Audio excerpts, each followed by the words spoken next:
Hey guys, and welcome to this edition of Scruff's Garage. Today's video should be fairly interesting. I'm finally getting around to running airlines in my garage. For years I've been making do with like one of those little pancake compressors like you'd run a nail gun off of.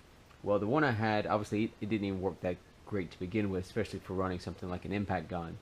But it finally bit the dust anyway. So I bought a Harbor Freight 29-gallon air compressor. I'll show you that in a moment. But I finally have a little bit nicer air compressor. So I finally decided now would be a great time to run airlines throughout the garage.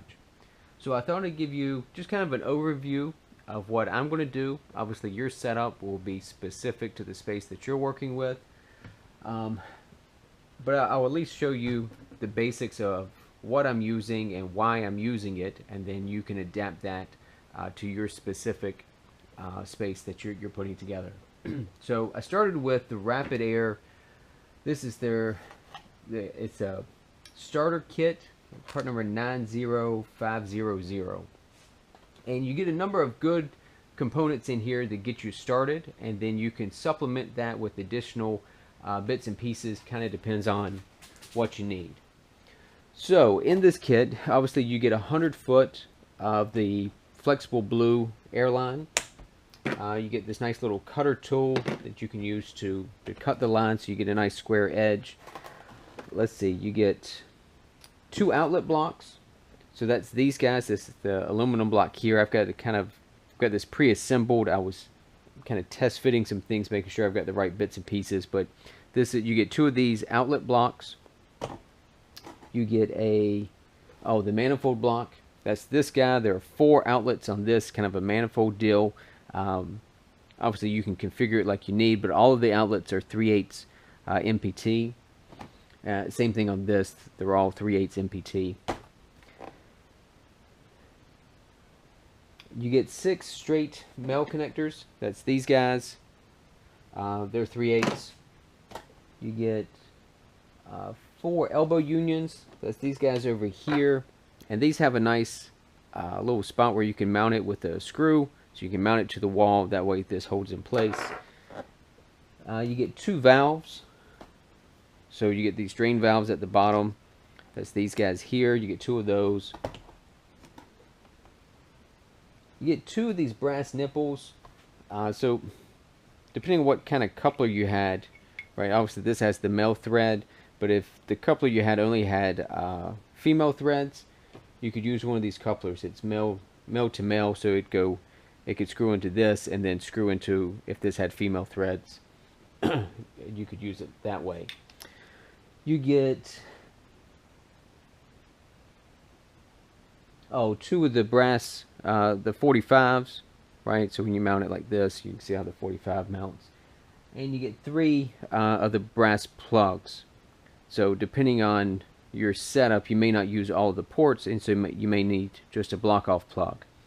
So that's what comes in this kit. What it doesn't come with is your couplers. Obviously they don't know what kind of couplers you want to run, so you have to supply those separately. So keep that in mind, right? This is a starter kit, and then you're going to supplement it with additional features.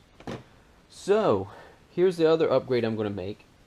So your standard fittings for airlines in a automotive garage anyway are the M-style, the Milton M-style type of coupler.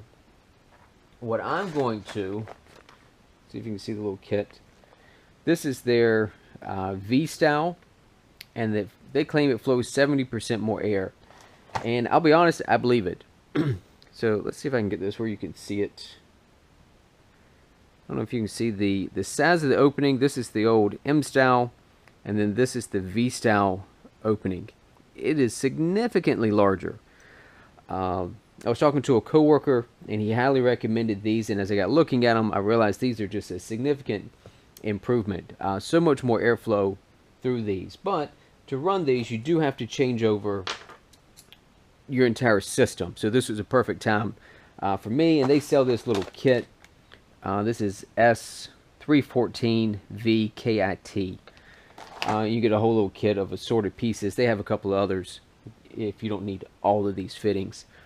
And what's nice about these are the just a push to connect, right? So you don't have to pull back on the spring-loaded piece of the coupler to make it connect. You just push in, and they connect, and then they're spring-loaded when they come out.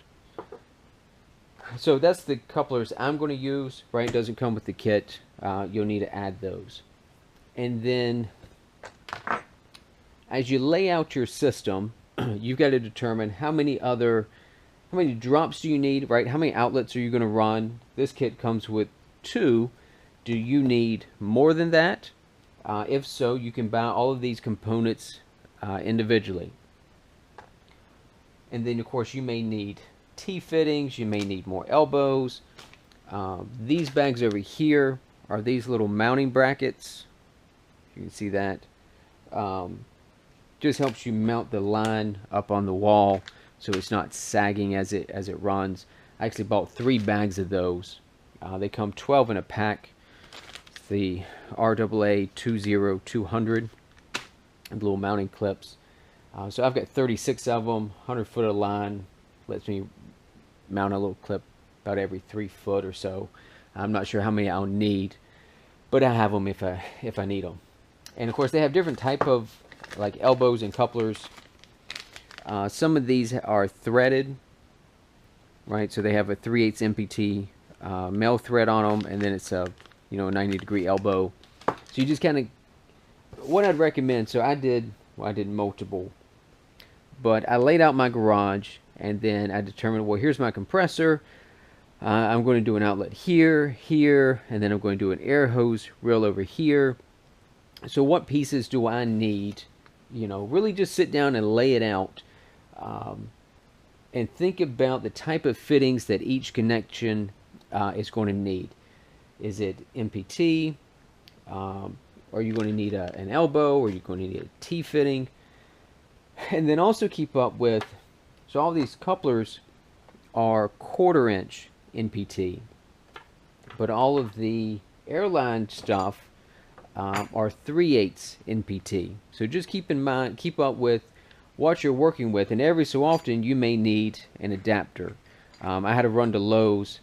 I was so close to having everything I needed, but I had to get a 1/4 inch to 3/8 NPT adapter because I'm also going to run a regulator and a filter in the system. So that's the other thing we should talk about as you're laying out your system, right? So you're going to go from your compressor, and then typically you'll run at least a filter regulator. Your compressor may have a regulator on it as well. You can run other inline regulators. A regulator allows you to bring down the air pressure. So maybe your compressor's running at 100 plus psi, but whatever tool you're using is maybe rated at 90. Or if you're spraying something, a sprayer may be rated at even less than that, depending on what you're using. So a regulator allows you to step down the air pressure and control the flow. A filter, as you compress air, it heats up, and you get moisture and humidity trapped in the air.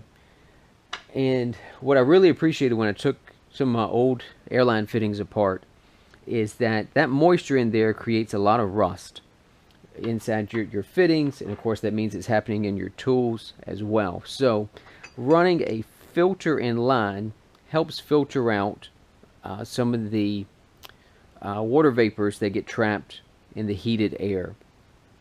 And then we'll also talk about, as that air cools, the water vapors fall out and they condensate. So that's why you have these drain valves at the bottom of each of your drops. So as the air cools, and any water vapors that condensate, they come down, they collect down here, and you can drain them off every so often. So that's something to think about as you're laying out a system. The 2 other things you would use, depending on how you're going to use your air system, in addition to just a filter regulator, you also might use a desiccant dryer. So if you're going to be spray painting, right, moisture in your air when you spray paint, you need really dry air, so that moisture will affect how well you're able to paint. So a desiccant dryer looks sort of like this. You'd have a little bowl at the bottom, and it's filled with desiccant, all the little beads, and they absorb moisture from the air that's passing through. Now, I don't plan to do any sort of spray painting with my air system, so I didn't have a need for the desiccant dryer. And it's not that it would hurt anything putting it in line. It creates very dry air, but the desiccant absorbs a finite amount of moisture. So once it has absorbed all the moisture that the desiccant can hold, you have to change it out. And if you don't really need that, then you just end up changing out the desiccant very often. The other thing you might choose to do, obviously your air tools need lubrication. So you can add a lubricator to the system. So that puts a oil vapor mist into your compressed air, which is really good for your air tools. You may choose not to run that if you're going to use that airline for other things, spraying for example, or just filling air in your tires and that sort of thing. Things where you don't want oil vapors in the line.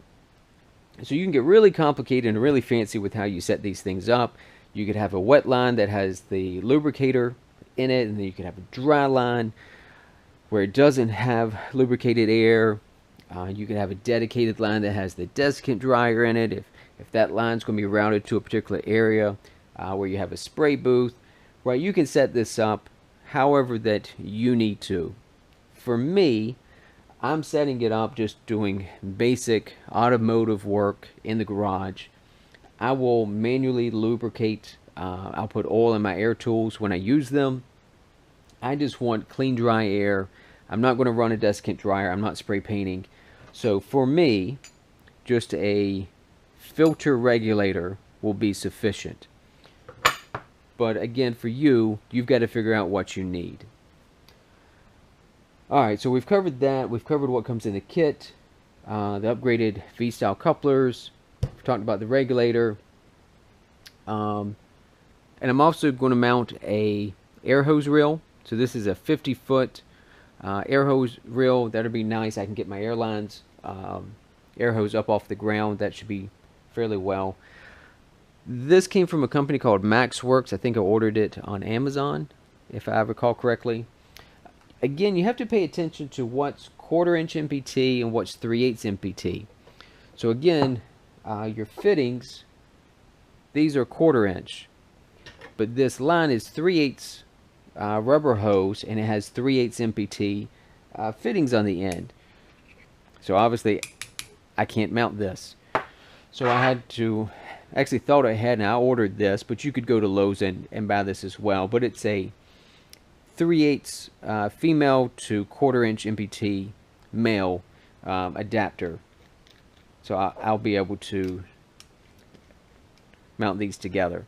But just I just bring that up so that you're thinking about that ahead of time, so that you don't get it to the day of installation and realize like none of this stuff fits together.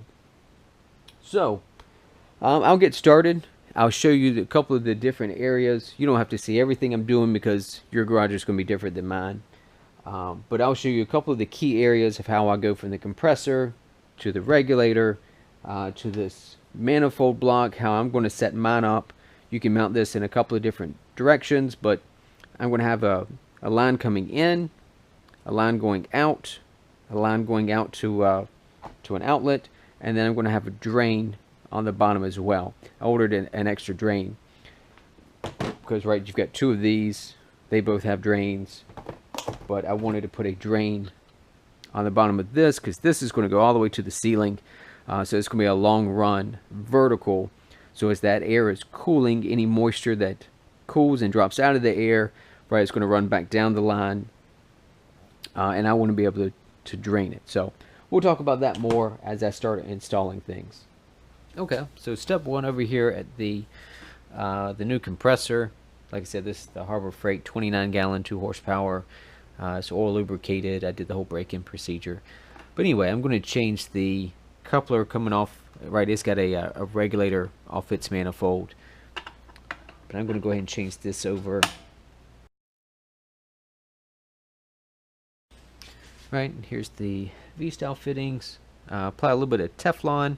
Always apply Teflon in the direction that you're going to thread it so it doesn't unravel as you tighten it.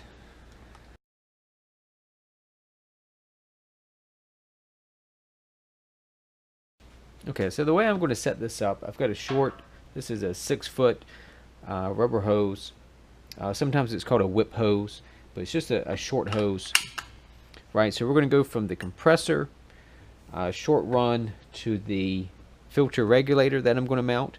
And I wanted to keep this so that if I needed to disconnect the compressor from the filter regulator, right, these are on the quick connect, so I can just quickly disconnect it, and then if I want to move the compressor, if I want to use it, because this is on wheels, it's a little heavy and awkward, but if I did need to move it out into the driveway for some reason or something like that, I could do that if I wanted to.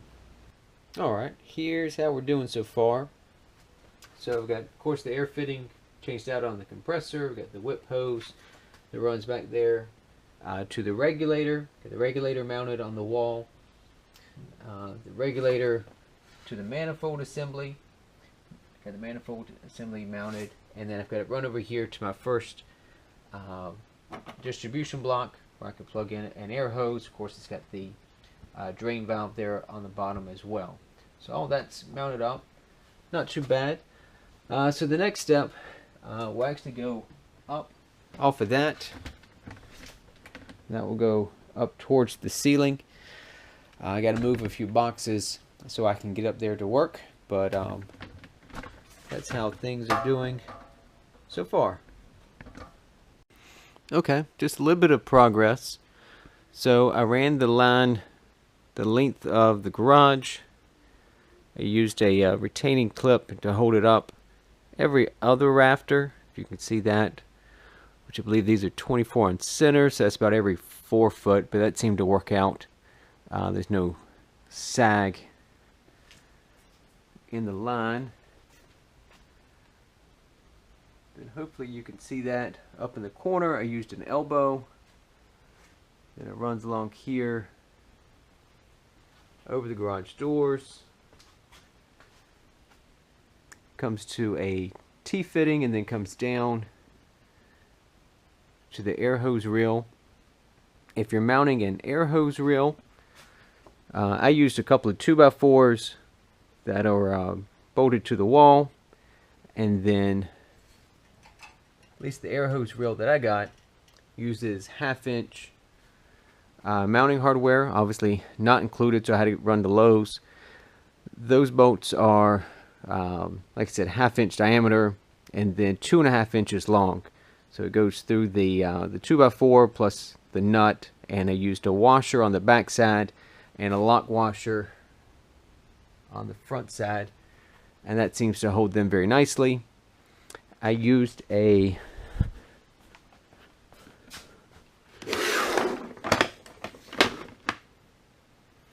I used a 1/2-inch paddle bit to drill the 1/2-inch holes, and that worked out perfect. These, if you don't have a set of these bits, they work excellent for drilling larger holes in wood. But anyway, I'm making progress. Here's where I'm at so far. There'll be one more run that runs back the length of the garage, and then we'll go back to the corner where the compressor is. So it will be a halo system. I'll talk about that a little bit more at the end. And then one tip, if I can get this where you can see it. This hose is all coiled up in the box. So I found it helpful to get some large clamps and get something sturdy to clamp the hose to.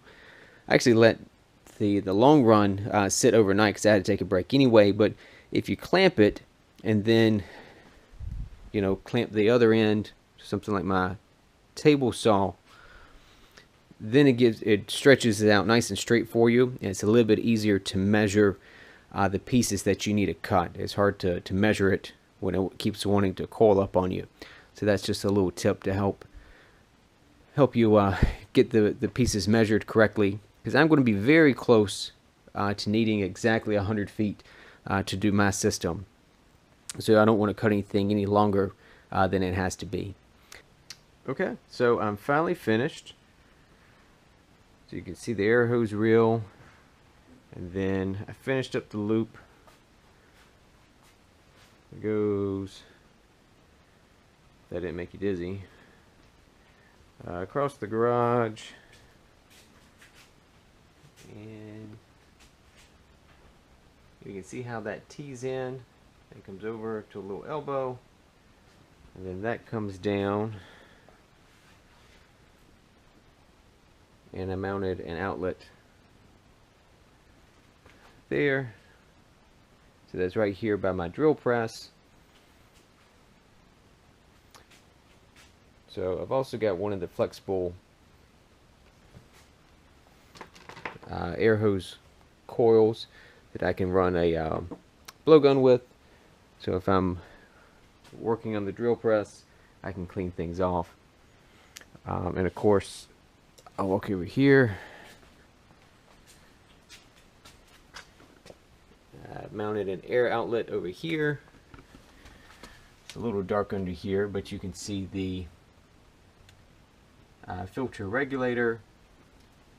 And then there's the manifold as well.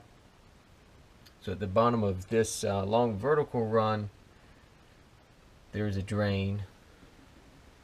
There's a drain here at the bottom of this outlet, and the outlet that we just looked at. You can see the whip hose, and that of course comes around here to the front. And I don't know if they all have it or if it's something new they just added, but my Harbor Freight air compressor has an hour meter on it, which is kind of handy. So that was a nice feature. I didn't know it was going to have that, so kind of happy about that. Okay, so I'm all done. This is all the hose that I had left over. I really cut it down to the last little bit. I used all 100 feet minus a couple little remnants here. Overall impressions of the kit, super easy to work with. I can't say enough good stuff about this. This was just a breeze to work with, and these push to connect fittings, right? You just push them together, right? That's a super solid connection. And then if you want to release it, you just push in, right? And it just releases, right? So tight, push in, and it releases. So that works out really well. So for some of the long runs, obviously you want to cut them a little long. You don't want to come up short. But then to get nice, you know, if you want this mounted up against the wall or something like that, you can keep test fitting this and then get it, you know, exactly where you want it.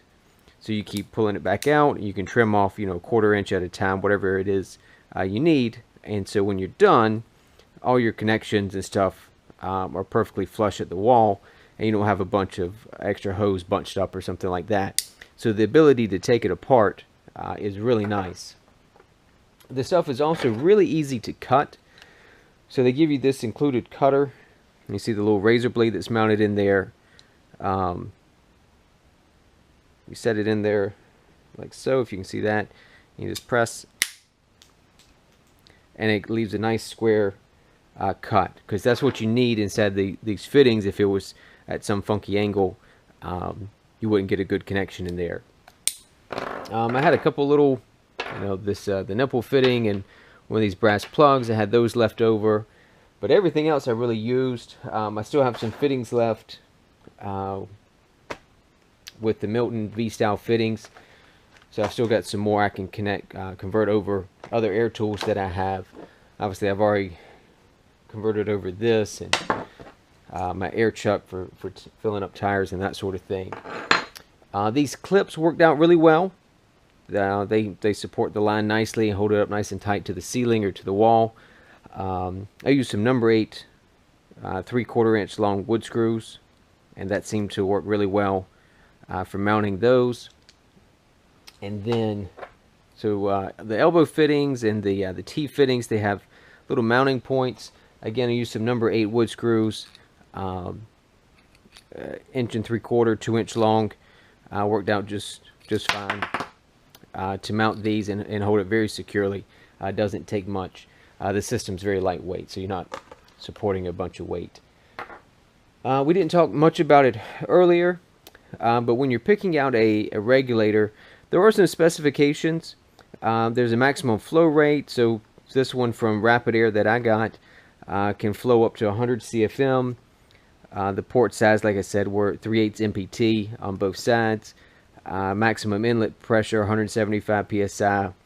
It has an adjustable range. You know, you lift the top and you turn it, and you can increase or decrease the regulated air pressure.